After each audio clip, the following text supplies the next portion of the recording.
One of the things we talked about last night is the importance of thanking God. Now, what does thanking God have to do with suffering?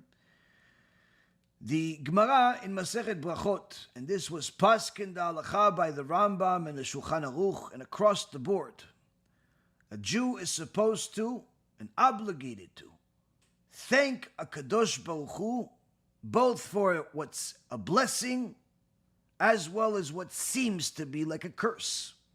The difficulty and the salvation both require the same blessing.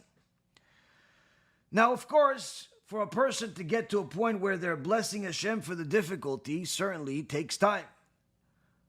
So while we're not necessarily all there yet, we all know that at the very least we can't be ungrateful and not bless Hashem through the good things.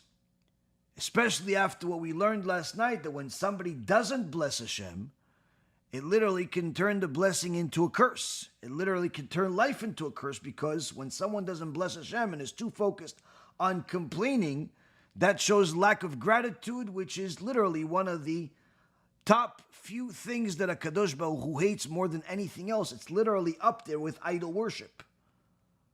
Lack of gratitude is despised by God. But a person can say, no, I thank Hashem, but, only for the good times, only for the good things. The bad things, I'm not there yet. So even if we put this up for the test, we can actually see if we're really blessing Hashem properly.